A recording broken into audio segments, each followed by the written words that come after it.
I know I okayed this image,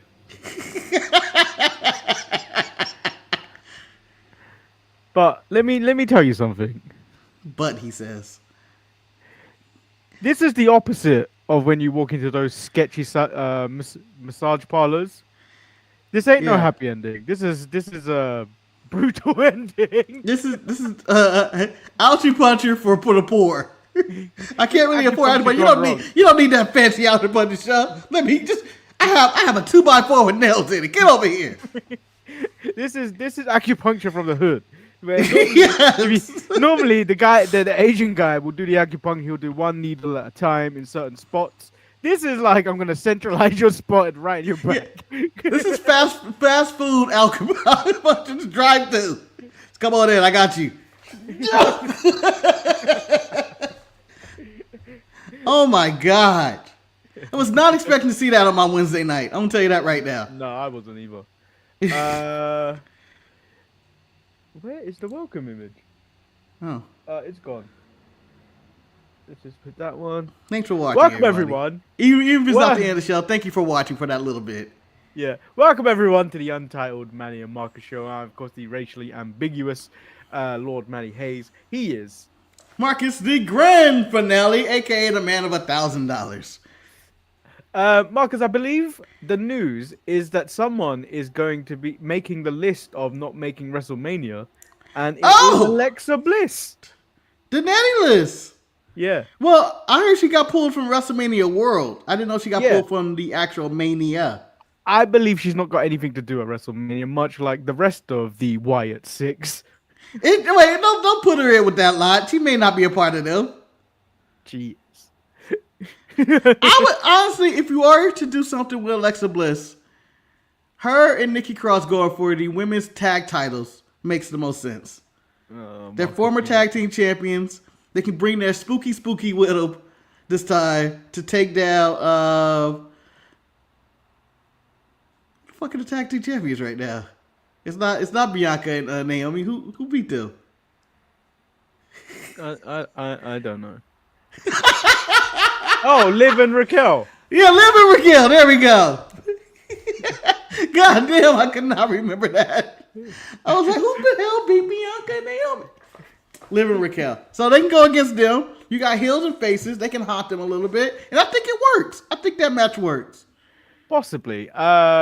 There isn't really any other major news stories. There's people talking about the nuances of John Cena's promo where he never really mentioned The Rock or Travis Scott in that promo.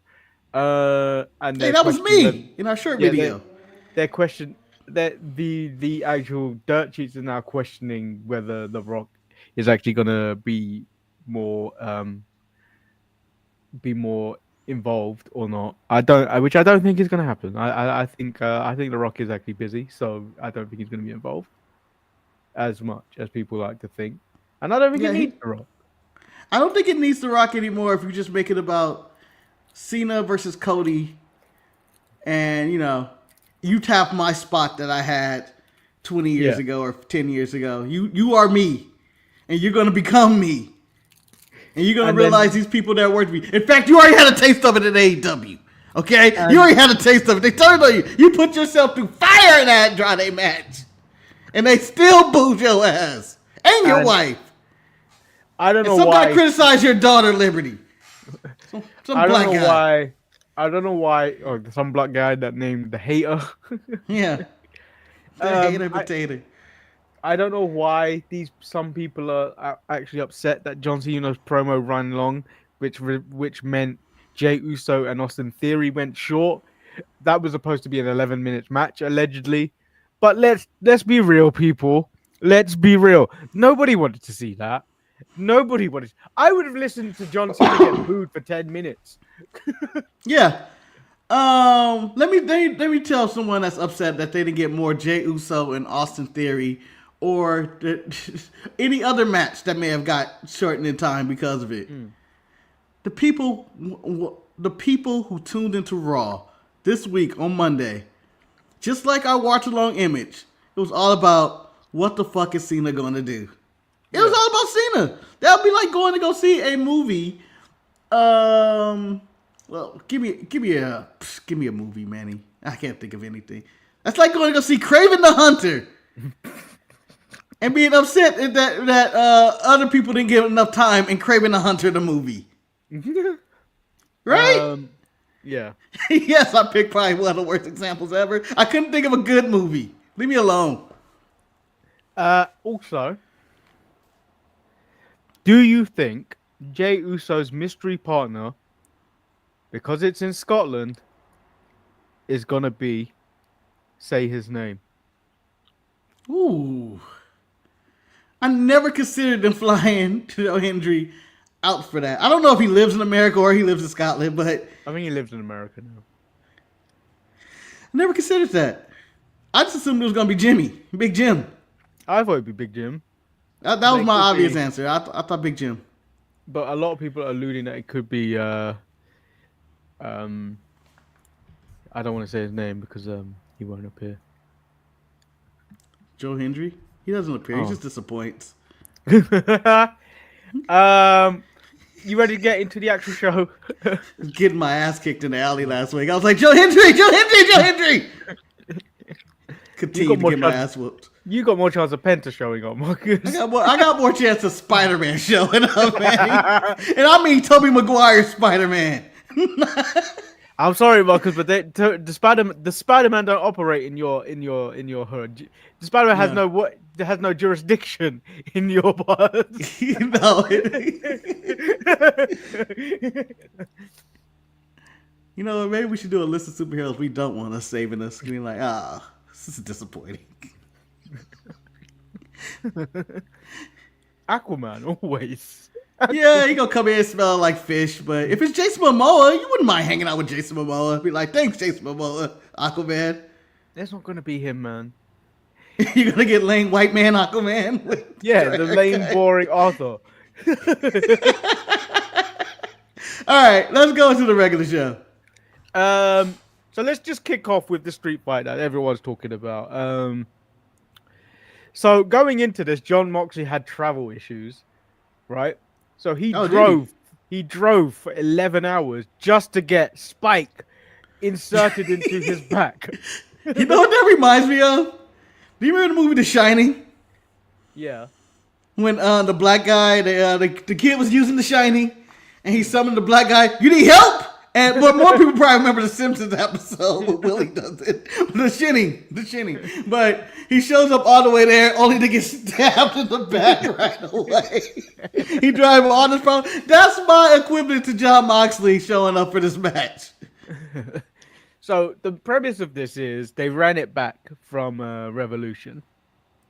Mm-hmm. It was a mess. I mean,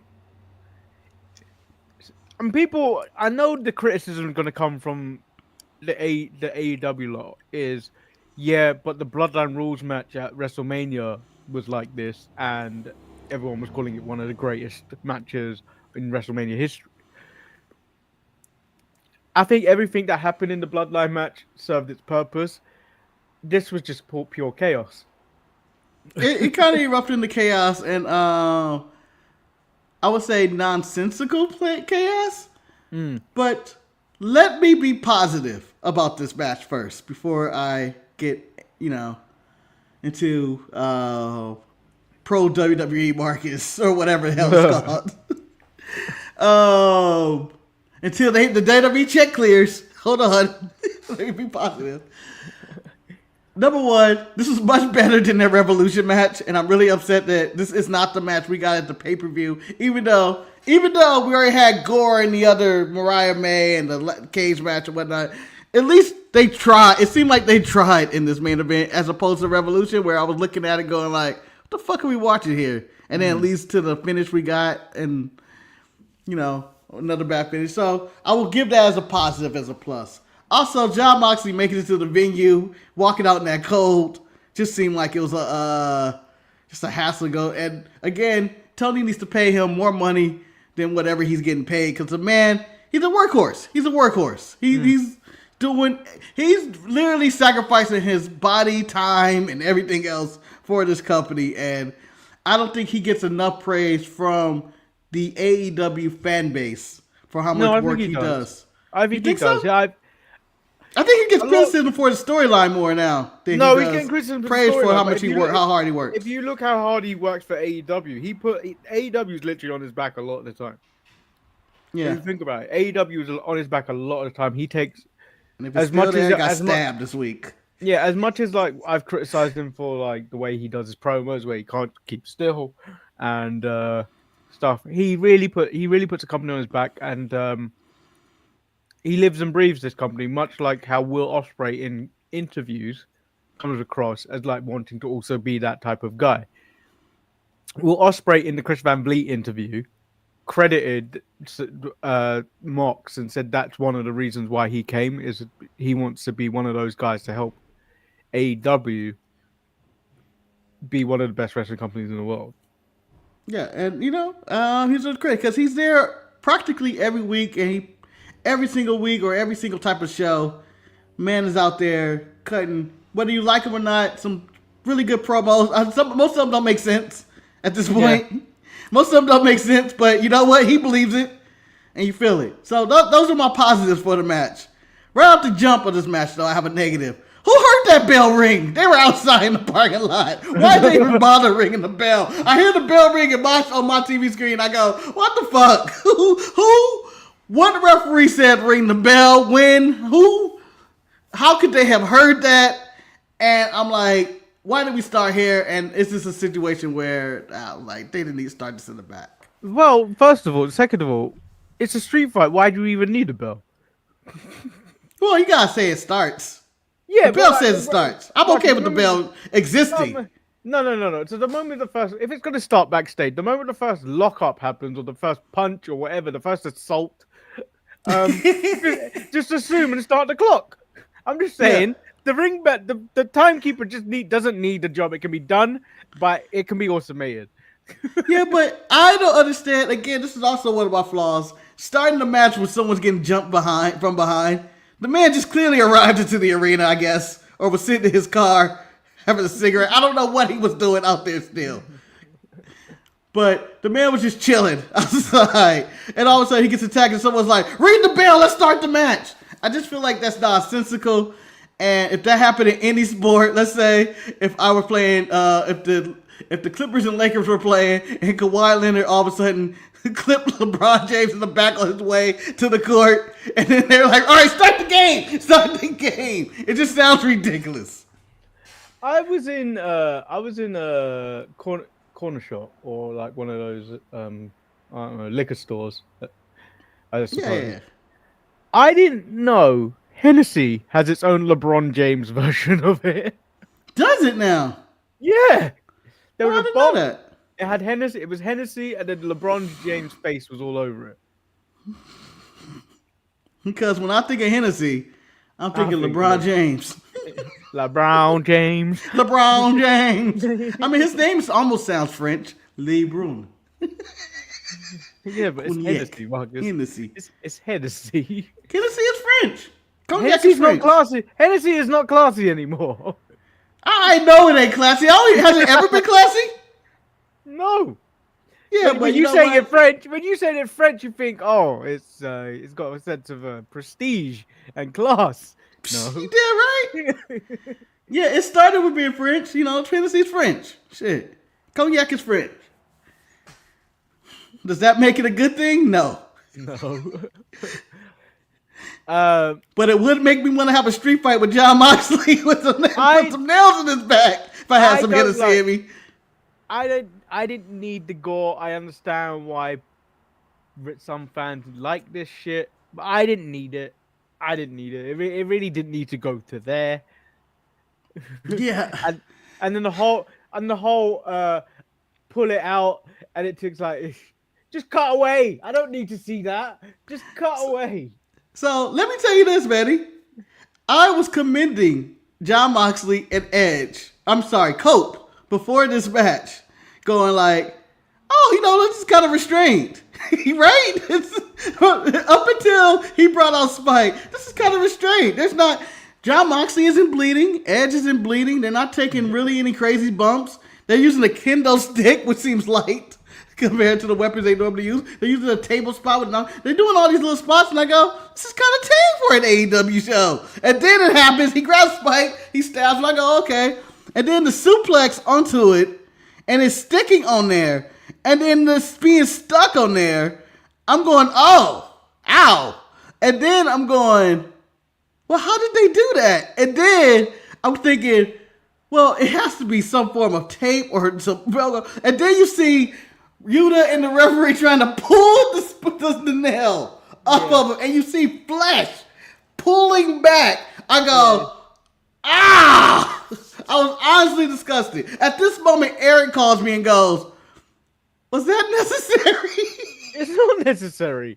Is this necessary to watch a show? Because it's a bit over the top. It's too much. Again, John Moxley, braver man than I am at this. I would never do this. I would do that.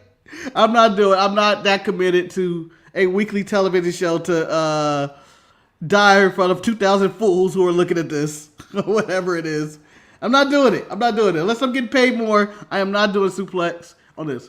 But my main thing I take away from this is done on a billionaire's budget in front of a national TV. I'm going to be disgusted when I see people on the indies trying to replicate this, kids trying to replicate this, or anybody that has witnesses. And you may say, Marcus, oh no, what about the children? I don't honestly care about the children. I'm just saying, I don't want to see wrestlers taking bigger chances and trying to, I guess the word is escalation is what I'm looking for. Like the escalation of this. Where do we go? Yeah, but that's the point. AEW keeps raising the bar of the violence that you could do, like on a national basis, and I think they're lucky that nothing's really happened. Like, like normally back in the day, it's like a kid got power drived or tombstone power drived and whatever, and another kid got hurt or died, and whether he was watching WCW like or not, died. whether he was watching WCW or not, the WWF or the WWE, I can't remember the time frame of it, would have got the blame for it. And I feel like in the same situation, they would blame AEW, that they would blame WWE for it, when in essence, it's AEW that pushing this like violence. And I don't think they need to go there. Keep that on the indies. Your talent are important. You don't need half your roster's banged up already. You don't need to do this on a random Dynamite. Sure, maybe save it for a pay-per-view, but don't do it on Dynamite for free. Either way, I don't care if it's a Dynamite or a pay-per-view. I don't think it was necessary to do for just the wrestler's long-term status. Like, 20 years from now. You know what? I'm not going to even go 20 years from now. Betty, 5 years from now, no one's going to remember that spot. Similar to when I brought up Cody and the Flaming Table earlier. How many people actually remember Cody falling on that fire? Oh, was it Andrade? It was Andrade. Exactly. You barely forgot. Andrade didn't touch it at all. But Cody literally lit himself on fire. Or that time Jack Perry got blowtorched by Darby Allin. Well, I think a lot of people will probably forget, and it happened 2 weeks ago. Will and Kyle doing the Spanish Fly off the top of the cage. Yeah. I think people have already forgotten about that. Yeah, because wrestling moves on too quickly anyway.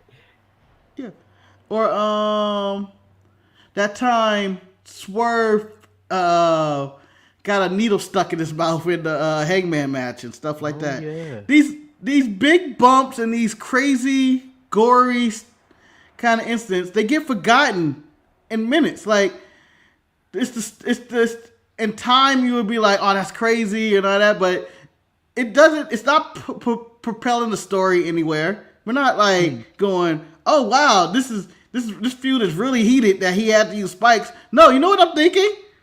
What's next? Yeah. Why don't you just use a knife? Why don't you just use a gun? Why don't you use a cannon? Have somebody come out, light a fuse on a cannon, and shoot at somebody? You know, I just don't feel like it actually adds anything other than the scope of your brand is kind of just violent and gory. And then the other thing is, Mox obviously is like a average male's weight, If imagine you dropped someone. Oh, no, who's the biggest guy in AEW? Like Beast big. Mortals. Beast Mortos, maybe Shane No, Taylor. no, they're not that big. They're not that. Beast Mortals not that big, but let's Shane go Lance Taylor. Archer. Lance Archer might No, be the no, biggest guy, or Shane no, Taylor no. is fine. I'm talking about weight. You Okay. do weight and gravity, like not the actual gravity, but gravity to science. Can we get somebody weight and gravity? That would be one of the best feuds of all time. But like, if you drop if you actually like think about like the way weight drops in terms of like, if that weight, someone heavier dropped on that could have been fatal. The fact that Mox was able to walk out of that without being Yeah. completely impaled and doing serious damage to himself, he's lucky. But that could have ended seriously wrong. So like, I think someone in AEW really needs to check these spots, like an actual producer, and go, you know what? Maybe we don't do that. Yeah. I think if it warrants the story. So, like what Mariah May and Tony Storm did at Revolution, violent affair, blood everywhere, yada yada, thumbtacks and all that. But at the end of the day, I don't know if I feared for anybody's life. Like, No, that seemed. I think I don't like that feeling of feeling the wrestler is actually hurt. No, I think it was which WrestleMania was it? Maybe WrestleMania 32 when they were in Texas, and it was the Hell in a Cell, Kevin Owens and Shane McMahon. Yeah, I was there for that one. I felt so uneasy with them on top of the cage because of the way it was just bouncing. I was like, they could fall through. Yeah. And I was just like, I felt uneasy watching that, and they didn't need to do that. Much like some of these really gory spots in wrestling, a lot of the time they don't need to do it. Yeah. Even, you know what? I'm going to even go at WWE. I was at that WrestleMania 32 with the Hell in the Cell. Kevin Owens and Shane. Undertaker and Shane. Right? Was it? It was no. The one with Kevin Undertaker Owens. Shane. There was a Hell in a Cell with Kevin Owens at WrestleMania. Yeah. That's when Sammy pulls him off the thing. Yeah. There was that one where I was like, this doesn't feel 32 right. is Undertaker. 32 is Undertaker. And this is when... Yeah, and then this is when Shane was on top and he jumps down on Undertaker and Undertaker moves, right? I remember thinking, oh God, please don't die. I don't want to watch the way he die and the stress of that. But you know what? And this is, almost 10 years ago, was thinking, it's WWE. I think they're prepared for this. Yeah. In the back of my mind. And I know there may be some bias over there. And I'm not giving AEW the benefit of the doubt, but they haven't earned my benefit of the doubt with a lot of the production and shows and screw up and injuries and stuff I've seen. They haven't got that benefit of the doubt. So when Shane was up there and jumped, I was like, oh, he'll be all right. It's the worst that's gonna happen.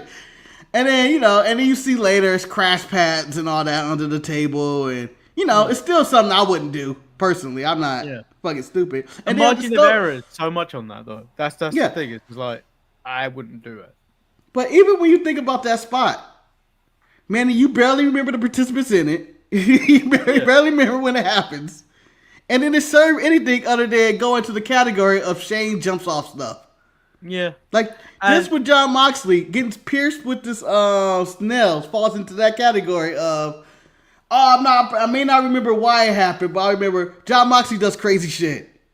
And then I'm so used to AEW run-ins and everything now. I don't know if that was a pivot because Jon Moxley was actually hurt after that spiking. Oh, no. Or if that was supposed to happen. Because if you think about it, when the patriarchy came in, I was like, was that meant to happen? And then so I thought there was a pivot that happened in that match because maybe Mox can't really do anything at this moment in time. No, I thought he was okay. I thought I was only worried when they couldn't get it out, and then you see the skin coming off, and then Yuta runs off the ring, and they don't show him. But I'm assuming he communicated to Edge. Let's do a distraction. And put me through the table, unless that was always a part of the plan. I'm assuming they're not professionals, but I felt like that was audible. I think there was audibles in this match that actually made that happen because I think when off camera, I think Mox may have told the referee, and that's when everyone started coming running in, and doing all this other stuff just to Yeah. get They get to the made Yale finish. go to the finish right Yeah, away. All right, we need to finish. This is fucking bad.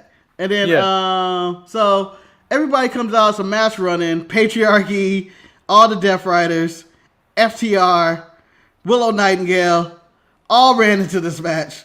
I mean, it was the equivalent, I believe, a half of a Royal Rumble match of people running into this. And yes, they're all connected to the story. I thought Jay White would show up since he was involved in this, but I guess he was like, eh. Well, there was also You know, a travel problem, so I don't. Maybe he might have not been able to get there because of the blizzard. Oh, maybe. So they do that, and then we get to the finish. Moxley retains. Dax walks out And on then, a coat. and then Dax inexplicably is like pissed. And I don't even know what he pissed out here for. I don't know what he could be pissed at Edge for other than, damn, we lost. Like, he didn't sacrifice anything. He did a power driver that Mox no-sold real quick. He like did it, bah. Mox got up and then took the spear from Ed, and it was like, oh, that wasn't it. That didn't work. Yeah. Because I think Marina Shafir broke up the pin. Yeah. Yeah. And then Willow did her shit and took her out. But overall, I would say my main issue with this match, this is my main issue.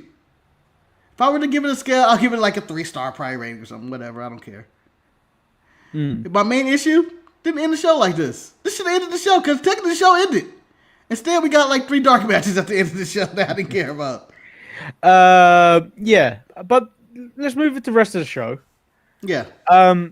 It started off hot. I don't normally enjoy fatal 4-ways or triple threat matches. Before we get to the rest of the show, you want to go through these comments real quick while they're, since they are relevant. Let's just go through them real quick. Zombie Thanos. I didn't know who was clicking it, so I'm waiting. Yeah. Zombie Thanos. Why did I wake up to spikes in my back this morning? That's just called a bad bed, and that's called me sleeping on the couch in 2024. JK Swish said, Mox out here like Sterling Sharp. Tony gonna kill him. Unless it's Street Fighter, fights happen at any point. Mox embodies whatever the Caucasian equivalent of Black Air Force energy is. I would also say the also Caucasian equivalent of Black and Mild energy.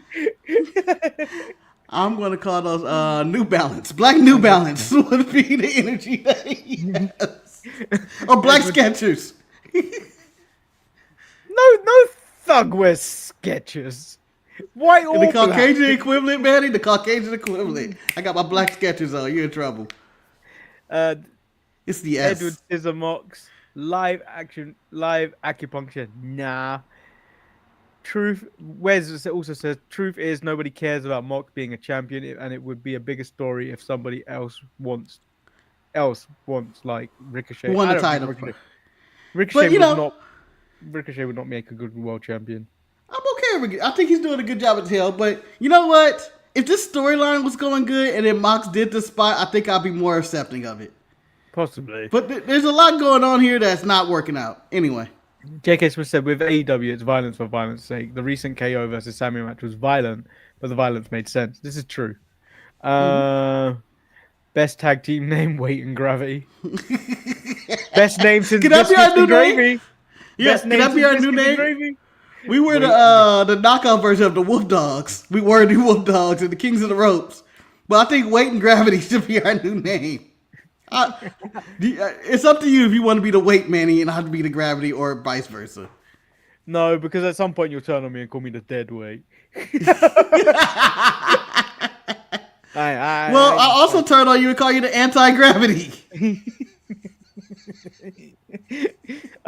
Jenkins Wish said Mox needs to be the AEW version of Minoru Suzuki and just be the psychopath causing torment for people. I think he's been doing that. Both Roman and Seth are sitting at home like, damn, Dean was it worth it? Yeah, I know, right? Like for them, they can wrestle probably to their 50 in safe style he's doing it. The whole new meaning to Spike TV. Ooh. Yeah. The finisher to Weight and Gravity is the Lunar Eclipse. That doesn't work. Ooh, it's a good name though. Um. So yeah, I Isn't that really Ember enjoyed. Moon's move name? Yeah. Wait a Yeah. minute. No, Total Eclipse, I think, isn't it? I thought it could be Or one the of the Eclipse. Eclipse. It opened up with a fatal four-way: Ricochet versus Speedball, Mike Bailey, Orange Cassidy, and Mark Davis. I thought, I, I didn't think I enjoyed the match. No, I you just thought you didn't think about it long enough because right now you thought about. I was like, hold on. Now no, let me no, think no, no, no, about no. it. Now I'm gonna say my thoughts. Let me read you my actual comment. I enjoyed the match, but also I didn't care for the match because it served no purpose other than the winner of this match after competing in a tournament in bracket form into a fatal four way faces Kenny Omega. The the winners of this match turned out to be Ricochet and Speedball. They both pinned Mark Davis, so they'll both be challenging Kenny Omega at Dynasty for the So now international it's a triple title. threat. And Yeah. then after that triple threat, we go into the next show. We go into a singles match. Where it's 1-on-1. And then after that singles match, 1-on-1, Kenny Omega versus a broomstick. And we're going to just watch it and enjoy it because that's the Yeah. route we're going. But I enjoyed the match. I thought it was a really Yeah, it's a good good match. match. I didn't think, there's a lot of people in the match I didn't think worthy of a title shot. I believe Mike Bailey, who just showed up, should be able to get a title shot. As with Ricochet, who's been there a while, they had to fight through Swerve for a number one contender spot and all that shit. Mark Davis is a big loser. He hasn't won anything. And I believe the only competitor in this that probably deserved to win would be Ricochet. Anyway, they have the Fatal 4 match. Like I said, it's really good. And then the ending happened and it deflates the whole thing for me. And then I had Mercedes to Moné. finish. I Which did I you didn't finish? I didn't like the finish because it looked like Ricochet actually started pinning him at 2 when Yeah, he missed the first count, so therefore his count is null and void. And then if the referee were to see Ricochet holding that pin, the pin is already not legal because Ricochet's foot is under the rope. Now, sorry for me wait. for being a stickler of the rules around here, but goddamn it, Ricochet is out the ring. No, wait. Don't rope breaks don't mean anything or No, in rope breaks still matter. It's just no disqualification. no, You can let it go. I thought you can also cheat like that in triple No. threats and fatal four ways. Because if you can do that, why can't you just pin them outside the ring? And this is us being nerdy about wrestling rules right now. But at this point, why can't I just pin you outside the ring at that point? If you're out the ring, you cannot pin anybody. Which Ricochet's foot and getting leverage for that pin makes him out the ring. But as your first argument says, he missed the first one count, so therefore it's all null and void. Yeah, and then another good match between Mercedes Moné defeated Billy Starks to retain the TBS title. I thought Mercedes died at one point. I thought it was a really good match. I thought Billy Starks died when she did that flip onto the hardest part of the ring. So, yeah, because they replayed both spots, because I think both women almost died. No, There was and the I flip saw- move where Mercedes hit like, it's not the hardest part of the ring, but I'm damn sure it's the second hardest part of the ring because it's right there on the edge. That shit sounded, it made a thud. I saw Billy Starks do that in person at an Eve show, and I thought she would die. The way she landed, the way the yelp happened afterwards, I was like, I thought you died when I saw her at the interval selling gimmicks. Yeah, I mean, you know what? For her sake, she's young. Young people don't get hurt like that. But if our old ass would have fell out that bad, we dead. We dead. Or we're in a wheelchair talking about, people, you shouldn't be trying stunts like this. And one day I'll walk again. No. I'm And then in the dead. back, Mercedes mocks whoever trained or mentored Billy Starks, which obviously she's coming for Athena now. Now the question is, I know the plan is for them to do winner takes all. I don't know when they're going to do it, if it's going to be on the Ring of Honor show or if it's going to be at Dynasty or if the next show after that. I would say All In would be the perfect spot to actually do that match in July. But it seems like they're going for it right now. I say everything on the line. Even that belt Mercedes that I is- don't even believe is a real belt. Absolutely. Absolutely. All titles on the line. And you know what? I'll have Athena win it. MJF says Darby is probably dead on a mountain and that he'll answer MVP's offer next week. um, Marcus, Bandito cut a promo on Jericho. Johnny TV interrupts, leading to a match. I don't care. Yeah, let me point this out. This is ticker material right here. And the only reason it matters to me, and the only reason is because of the EFL tournament we have right now. And when Bandito was talking, I was paying attention going, You made good. My mother cry. Yes. And I was like, you know what? He's up there. He's a top fiver. He's a top fiver. I'm giving 3 points. I give him 3 points this week. Will Ospreay defeated AR Fox. Nothing more needs to be said about that. Hangman declares for the Owen Hart Cup tournament and says he's going to win it all. And then here we go. Megan Bayne defeated Chris Statlander. Penelope got sent to the back, and Tony Storm was on commentary. Bayne threw Statlander on Tony Storm near the end of the match. Should have been disqualification. It should. And Storm and Bayne fight to the end of the show. Storm calls Bayne a big bitch and then challenges her to a Magic Dynasty. First, at one point, I thought I envisioned Eric saying that. That's a huge bitch. Tony Storm, star performer, just the star of the show. Just every line she says, you hang on for every word. I believe at one point she broke the commentary table, and because they all, I think, muted their mics and start laughing at something. I can't remember the exact line, but she said something, and I think everybody just shut up. Oh, it's about Tony Schiavone. When she said, "Oh, you paid for something," that's double what you normally pay, or something like that, referring to him as hookers. And then next thing you know, you hear laughter, and then boom, no more commentary for a minute. Oh, but yeah, I thought the match was there, but I was more intrigued with Tony Storm on commentary and the post-match promo. This should have been the start of the show. Marcus, I told you I was preparing something. Yes. And here it is. So this is what Tony Storm was wearing after the show. Yes, absolutely. And then let me ask you a couple of questions. Who wore it better? Oh, boy.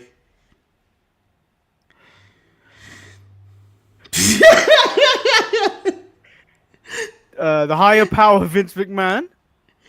It was me, Austin! It was me all along! When I saw her wearing that, that's all I saw.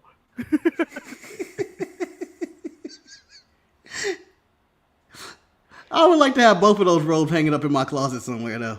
Or I've got another one. I've got another opinion, Marcus. Evil. You got to be evil to have that. Oh. Or do you know who that is? I have no idea who that is. That is Florence from Florence and the Machine. Yeah, and she looks old. Days is she this old now? Yeah. I haven't seen Florence in forever.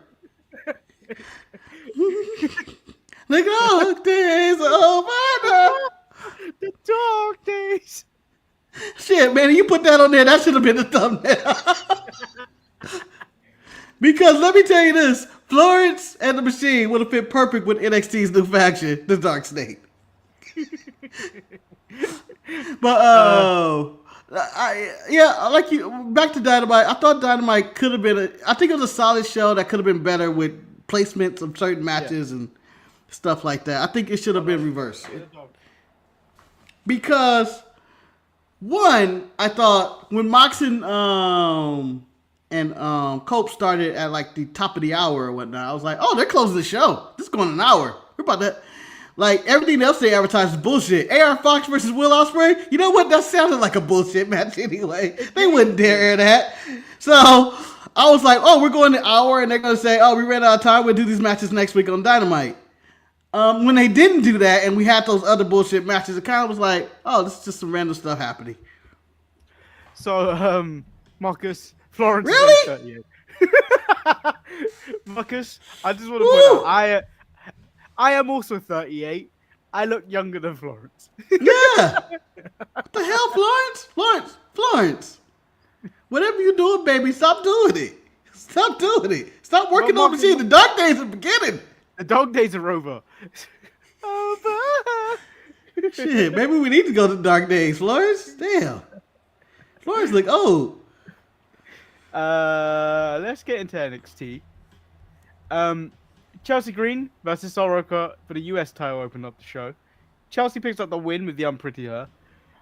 I think I don't really necessarily want to criticize her, but I feel like Sol Roca in this tag team she's fallen off a little bit. I think she's missed a step a little bit. She just doesn't have the same hype behind her as she once did. I think to me it's about the same. I don't take Soul Roca serious. I think her as a mid card act right now. Not personal against Soul, my Nubian princess, who I think should be the real Queen Amanada, but that's a different story. That might be going too far. Oh, I feel she's about the same. I wouldn't say taking too much about it from her either way, but this was a serious United States title match, and I would like to pledge allegiance to Chelsea every single day. I think that should be the start of all her matches, where she stops the announcer, similar to Roman stopping or Heyman stopping the ring announcer to introduce the Roman. I think they say, hold on, we need to pledge allegiance to Chelsea Green right now, and have the whole audience do it. I just think that would be hilarious. Javon Evans. I mean, Trick did him dirty. Yeah. You think we got dreads? That was the line. Just because we got dreads, you was friends or something. You ain't me. You ain't no champ. You ain't gonna ever be champ. Trick was just mean. He was mean, and this is the best version of Trick. I think mean Trick is the only Trick. Fuck that face Trick. I think whoop that Trick needs to become derogatory to him, where he doesn't want to hear it. The man's a psychopath. And then Javon took all his aggression out on the man with painted faces. Marcus, yeah, I would too, because at least you could chew food now. At least you can chew food. And Trick's right, you ain't gonna be shit anyway, too. And then Javon just holds off and hit him. So I'm assuming we might lead to a feud with him and Lexus. Yeah, I think so. But also, they're teasing Javon in the triple threat match in the main event later, so who knows? Yeah, so Stephanie Vakir comes up, and I've put in my notes 3 points in the ESL League. Absolutely, I almost gave her 6. Says it's going to be difficult for her because English is not her first language, but wrestling is her first language, and the titles prove it. She chose NXT because she wants to make history in the best women's division on the planet. She's interrupted by Jordan Grace. Says she isn't the only one to accomplish something last week, as she beat Roxanne Perez last week. That's when Jada Parker did to take her out, and I was like, "Thank you." Say, I gave Jordan Grace a strike this week. Stay in your lane, Jordan Grace. You just got here. What? She was just talking so slow. It looked like she was waiting for the attack. She was like, I from an island. Come on. No. She's just talking slow, like, I should be the number one contender. And then whap! I was like, God. And then Jada Parker cuts probably one of the best women's promos in the history of NXT. Just in general. No. The best hood promo. Oh, come on. No, because I don't think it's the best women's promo ever in NXT. But it's the best, hood you've ever got. Like, you know how, you had the likes of, Crime Time, and anytime they get a black guy, trying to be street, they try and put on this voice. This just felt so authentic and real. Like, this is Jada, and this is how she talks, and she gonna fuck you up. Yeah. And then the only problem with she tried to use the Friday line. You got knocked the fuck out, basically, when she took out Jordan Grace. That was the only problem with it. But other than that, Miss Parker handled her business, and I can look forward to her losing to Stephanie in the near future. So I stand on delivery, we get Jordan Grace versus Stephanie McCann. Yeah, and then we learn later on that night that Stephanie will be defending both her titles next week as Ava makes the match for the NXT title against Jada Parker and Stephanie. And Stephanie has enough of hearing Fallon complain about her rematch, so she's like, I'll fight them both. So she's got 2 title defenses next week on NXT. You got her retaining both? I think she'll lose the North American, but I think that's the one to lose, and then build her as like one of these dominant champions. And obviously, you need to move out Roxanne, so Roxanne needs to be on the main roster at some point. I have her retaining both. I don't. I have her retaining both. You and Eric agree on this one, but I think you have her losing to Fallon in the main event because that is the main event next week. And I think we all have Jordan Grace costing Jada Parker her chance to win. Possibly. And then, so this is how I have that. I've already booked the Stand and Deliver, Manny. I know we're what 6 weeks away. I don't know how many. So you think you triple threat for the no singles match. Okay. I got next week or in the next coming weeks, Jada Parker screws over Jordan Grace. Next week we get Jada Parker, Jordan Grace for the number one contender. Jordan Grace wins that.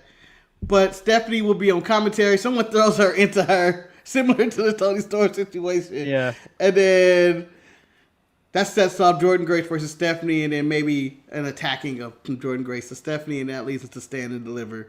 And then they do a prime target. Okay, then what have you got for the North American title then? Because obviously both titles need to be defended. So what have you got? They don't both have to be defended, Manny. They do, Marcus. They don't have to both be defended. They can just do a winner takes all at Stand and Deliver. All titles on the line at Stand and Deliver. Marcus, and Stephanie wins. And Stephanie wins. They merge the titles. And then what's your mid-card NXT title? You just get rid of it, Manny? We don't need that. They just established this title. They just brought this up. You can't just get rid of it with less than a year. Hold on. Why have we flipped? Because you hate additional I 100% do. So why? But I understand you can't get rid of a title that just was created weeks. I understand it. As much as I want to get rid of titles, I understand you can't just create a title in less than a year and then be like, fuck off. Although I do support getting rid of that title. If I were to merge it with anything, it'd be with the United States title and give it to Chelsea Green and have her win and just wrestle on all shows. JLG says, when does Ethan Page get a call up? Seems like they're just keeping him busy till he gets the eventual call up. I think there's a couple that are just being kept busy. I think Trick is being kept busy. I think Roxanne is being kept busy. Ethan, I don't know if he's main roster bound. I always felt that he was gonna stay down there because I thought they were gonna have Josh Alexander join NXT, but I think he's signed for AEW now, I believe. Yeah. So I don't know what the plan is. Ethan Page could probably stay in NXT for like another year, to be honest, because that roster is so that main scene is so weak at the moment.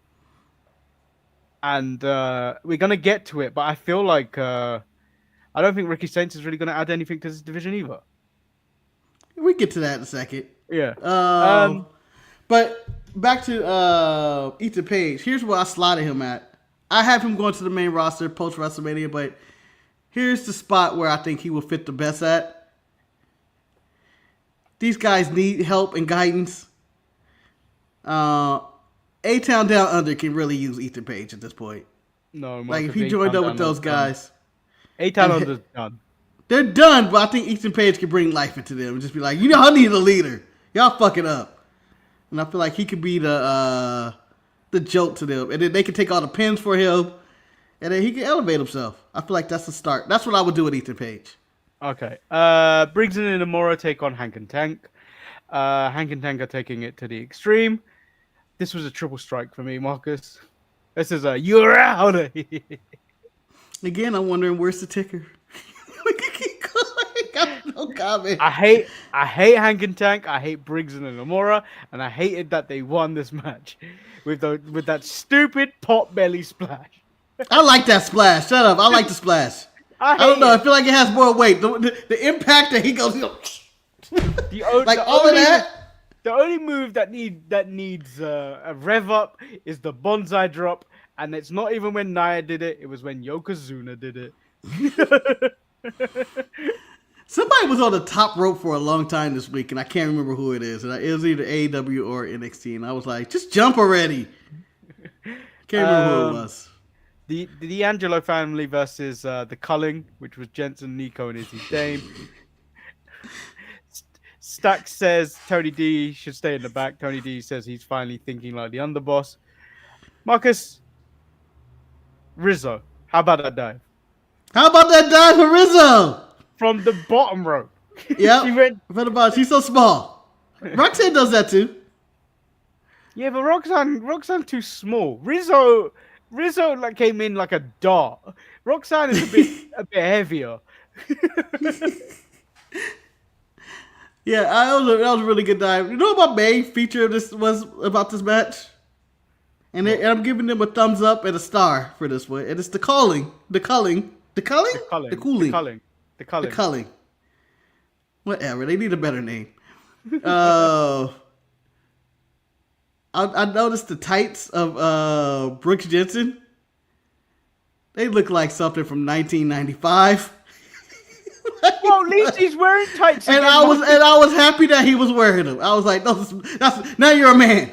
Now you're a man. At least he's wearing tights again. Remember when he was just wearing like cargo pants and like Converses?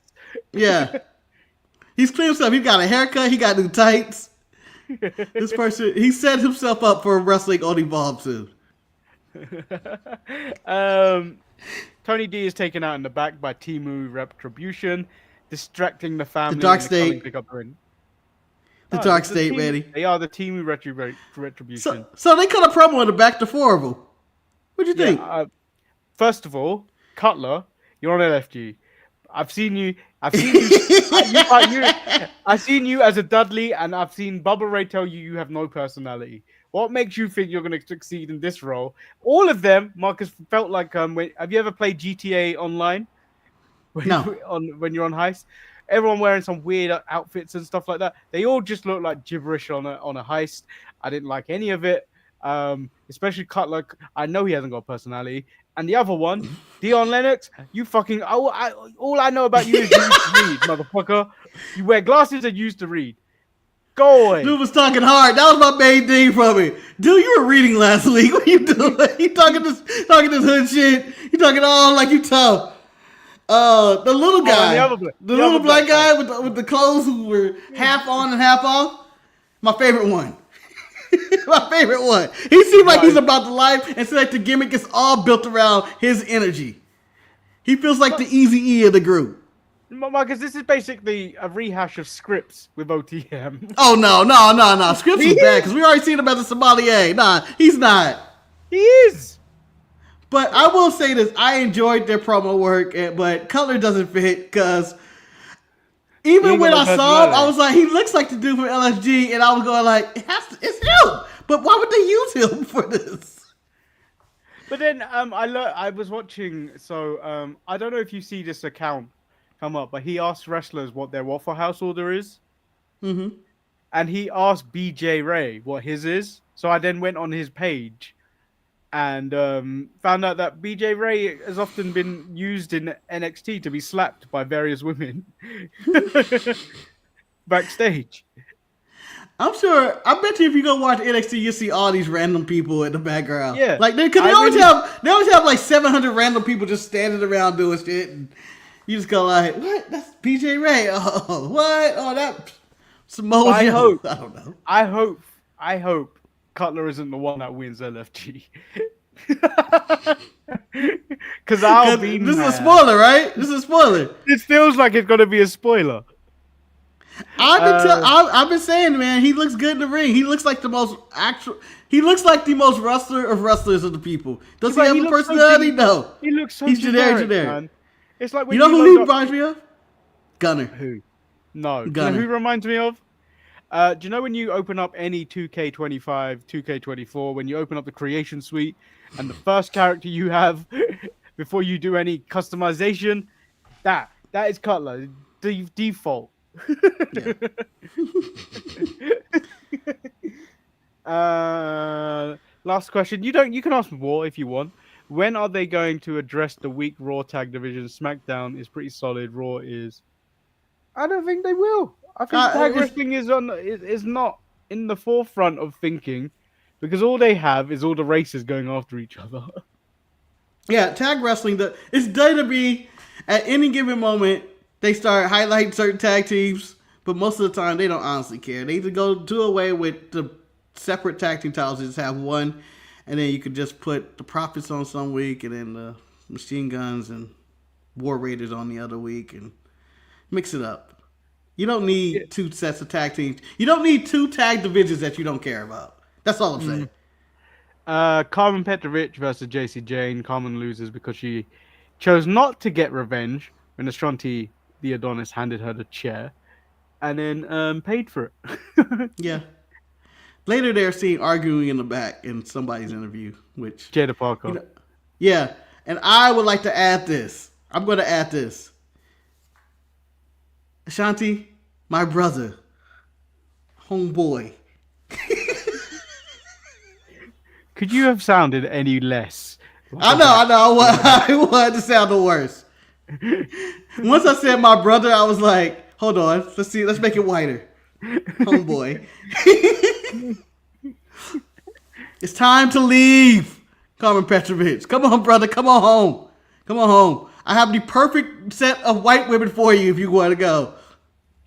You need to be with Fatal Influence. Just be there. All you got to do, same shit you doing now. Wear weird outfits, walk around, do nothing. Let them do all the talking. Every time and then you come in and you say maybe one or two lies or laugh. You do a Ricochet laugh or something. I'm just saying that's the better fit. That's the better fit. I think, him doing Fatal Influence. And then we get Ricky Saints versus Ridge Holland. Ricky Saints wins. I feel like the hype is gone. Yeah, I did too. I was like, well, that was quick. I was like, that was fast as I thought it would be. And I don't think he's as good as he thinks he was. Like leaving AEW and stuff like that, the way he did. I don't think he's as good as he thinks he is. I think he may have met his ceiling, and his ceiling may be NXT. Yeah, again, this is what I've been saying about him the whole time. He's black LA Knight, just a little bit better in the ring. That's all he is. But the thing he's missing is size. Like, he's really like Adam Coley is the word. So you want to make him Keith Lee's manager? I heard. But like, he's not. So like, obviously, we've already criticized the spear. That's not convincing when you look like you weigh 180. Yeah, I hate when people do the spear. Braun Breaker is out there doing the spear justice. Roman Reigns has a unique spear where it's Roman Reigns' spear. Bobby Lashley is a good spear. I like the spin he does. Yeah, Bobby Lashley, another solid spear. Everybody else from Charlotte to Ricky Starks or Saints, whatever, to Christian to Jey Uso. I'd even say Cope spear can't. Cope needs a new move. He can't use his spear anymore. All those people who are doing need to stop. It's Braun Breaker's move at this point. He owns the spear. And as JK Switch just the king of the spear. King of the spear. There's only one spear chucker I like out there. That's Braun Breaker. That's a racial slur, by the way. And then we get NXT Underground, Eddie Thorpe versus Trick Williams. Marcus, I know I can't do it, but I wouldn't attempt it if I couldn't lift Eddie Thorpe convincingly when he had him in a triangle. Yeah, I started feeling bad for you. So bad. I was like, oh man, come on, Trick. Like, it gets bad when you start rooting for the wrestler. You can do a trick. I think you can do it. I think you can. Can.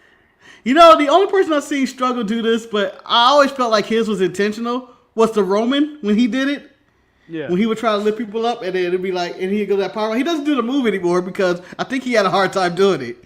If you can't do it, don't do it. I know the spot was powerbomb him into these people, but that could have went really bad because you just kind of was like, You just like, dropped him, but it didn't look good. Furthermore, the pathetic hammer fist finish, Marcus, those punches were terrible. It looked like he was, I don't even know. Wait, just they didn't look good at all. The cameraman got to do better, and I think he should have because he feuded with Ilya Dragunov. I think he should have went with the what's Dragunov called his diving punch thing? The H bomb. Yeah, the H bomb. He should have just did that. You can take another move if you wrestle the guy 3 times. I learned that from Cody. So No, go ahead. No, that's Cody's thing. Yeah, I know. You can do it. It's the rule. Once Cody said that, they opened the floodgates for everything. So Trick, you gotta do the H bomb if you want to knock somebody out. That was probably my least favorite underground match, and I'm sure there's a bunch of them, but Yeah. was not into it. The first one since 2003 for the men's, and I was like, oh, no wonder. Yeah, and then Trick calls out Obafemi. Oba comes out, so does Team Retribution, and then Javon comes out, leading to a brawl. We need to stick together. You know what? This is the one thing my brother Javon got right. Well, because they all had dreads. We all have dreads. We're all black. They're coming for us. But then they realized, wait a minute, this whole faction's black except for color. This is the race thing, Javon. Anyway, Javon takes out Oba? Yeah. Yeah. He gives him the OG cutter. And then stares at Trick. But here's what I'm glued to. I don't know if this was brought up or was in some group. Trick is leading that faction, right? I think so. Trick is the mouthpiece. He's the guy. He has to be. Because I mean, the rest he of got upset that he was like, we should stay together. And Trick ain't worried about that. They were standing up there. Trick didn't show any fear of that. They attacked Oba and Javon. They never went after Trick. Or they didn't even attack, actually. Nothing actually happened. They just watched. Yeah, they just watched. But they have never attacked Trick. Trick's the guy. He's the suspect. He's suspect number one. Do you think Trick is staying in NXT then and not actually moving on? You know what? If he's the leader of this faction, he needs to lead that heavyweight division that we have already stated is kind of weak right now. Yeah. I'll keep him there. If he's leading that faction. Basically, they're the Black Death Riders with Cutler. As Marina Shafir. No, Marcus, they are the nation. They are the nation of domination with Owen Hart. Or the Hurt Syndicate with MJF. Well, whichever Marcus, way you want to cut this. No, because MJF, his face fits in with the group. Oh yeah, he is dark enough. Bobby Lashley once claimed he had the best spear as a black man. Bob Breaker seconds that. So it's not. I got you, Pete. But I thought it ended well with the mix-up between the factions, setting the seeds that Trick may be the leader of this group and Javon trying to enter Dream, but the rest of NXT was just kind of there. I like Jada Parker's promo was probably the highlight for me. Yeah, that's why I said off air that I enjoyed Dynamite this week. Even if I didn't really like the street fight, I can see why people like that type of wrestling, and I'm not gonna be like that stuff should be eliminated from wrestling. But like, it's not for me, the gore. But I understood it, the purpose of it. Yeah. J.K. Swift, Coach should have never done the spear. And Coach Spear is the equivalent of the Cena STF. It's just not good. Yeah, the STF for Cena is the worst. It just makes me mad every time. He never locks his arms around him, ever, and pulls back. It's just the most lax thing ever. He just... William Regal's rolling over in his grave. And yes, I know he's alive. But where's his son? No, the one of the worst finishes is Big E's. The big ending, you land on Big E. How does that meant to hurt? You break my fall every time. Yeah.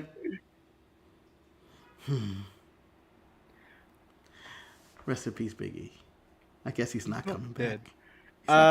So that is today's show. I have no nonsense left in me.